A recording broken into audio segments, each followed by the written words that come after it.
Judicial Watch is still doing the heavy lifting on the Clinton email scandal. I told you about the document we just uncovered. Now, Hillary Clinton is in the middle of her email scandal, if truth be told. Now, I know the Justice Department doesn't want to do anything. I know the State Department doesn't want to do anything. I know Congress doesn't want to do much of anything. But you know what? There are some courts who are interested in doing something. And it's because of Judicial Watch's litigation that's causing these courts to be interested. Next month, we'll be in court before Judge Sullivan over questions that we submitted to Hillary Clinton under oath, written questions that she didn't want to answer. We're seeking to compel her to answer. So her lawyers will be there. And we also have a specific request to bring her in under oath, to have her testify in person before Judge Royce Lamberth. And this is in the Benghazi scandal lawsuit that we have that was thwarted by the FOIA games, or the Clinton email games, the State Department and Hillary Clinton engaged in. The hearing took place last week, and I told you Judge Lamberth was unhappy, but I didn't have the transcript, so I was going by memory, so it's never nearly as dramatic as reading it from the transcript, but I have the transcript here. And the transcript was pretty incredible. So, as to bring you back to the moment, I'm there with our lawyer, Ramona Kotka. There are two Justice Department attorneys on the other side, a relatively empty courtroom. There may have been a reporter or two and some of our colleagues there. And the judge comes out and he starts talking. And Judge Lamberth, who's been on the court for some time and seen a lot of government corruption, including cases that Judicial Watch has pursued with him, he says almost immediately, I gotta put my glasses on so I can see far enough away. Put on my disguise here.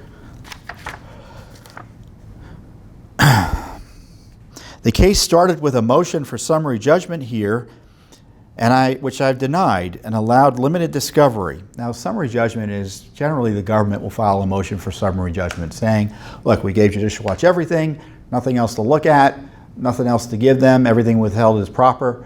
You should summarily issue a judgment, or you should grant our summary judgment motion and end the case.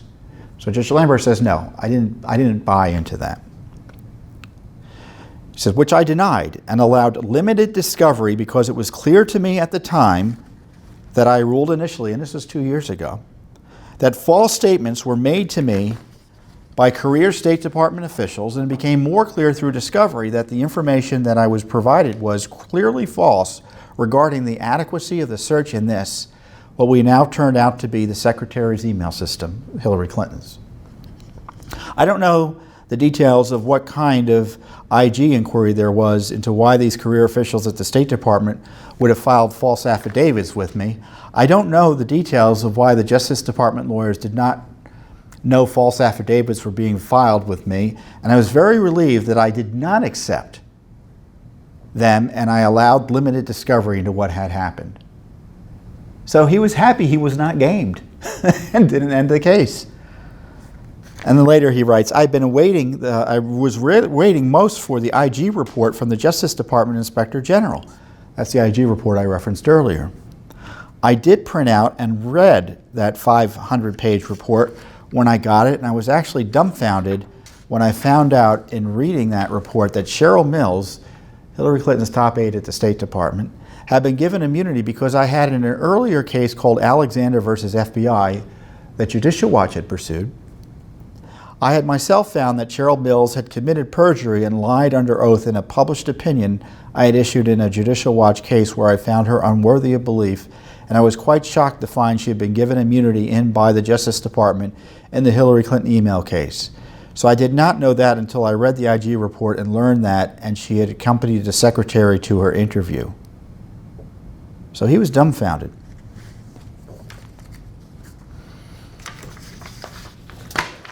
And then we had the Justice Department spend the next 20 to 30 minutes trying to argue with the judge why the Justice Department, State Department didn't lie to him. You don't need to be a lawyer to know you don't want to be in that position before a federal court judge. The State Department told me it produced all records when it moved for summary judgment when you filed that motion. That was not true when the motion was filed. At the time, we had produced all, the lawyer says in response. It was not true. Yes, it was. Well, Your Honor, it might have been that our search could not be inadequate, but the declaration was absolutely true. It was not true. It was a lie. It was not a lie, Your Honor. Well, that's doublespeak. There's a strong precedent saying that items not in the State Department's possession did not need to be searched. And that's because the Secretary was doing this on a private server, so it wasn't in the state's possession. So you're playing the same word game she played? That was what's in the court transcript that I just read you. Pretty incredible material, isn't it? You know, when he granted our limited discovery back in 2016, this is what he wrote. When there is evidence of government wrongdoing and bad faith, as here, wrongdoing and bad faith. We at least had a federal court judge say something more substantial than James Comey and Loretta Lynch. Limited discovery is appropriate. Judicial Watch is certainly entitled to dispute the State Department's position. It has no obligation to produce these documents because it did not possess or control them at the time the FOIA request was made. This is what the State Department was saying under Obama, and it's saying now. That because Hillary Clinton, with the State Department's implicit approval, had taken 60,000 emails away, destroyed half of them, they didn't have to look for them because they weren't in their custody or control. Boy, that's one way to destroy FOIA, isn't it? The State Department's willingness to now search documents voluntarily turned over to the department by Secretary Clinton and other officials hardly transforms such a search into an adequate or reasonable one. Judicial Watch is not relying on speculation or surmise, he uses the quotes the government uses, as the State Department claims. Judicial Watch is relying on constantly shifting admissions by the government and the former government officials.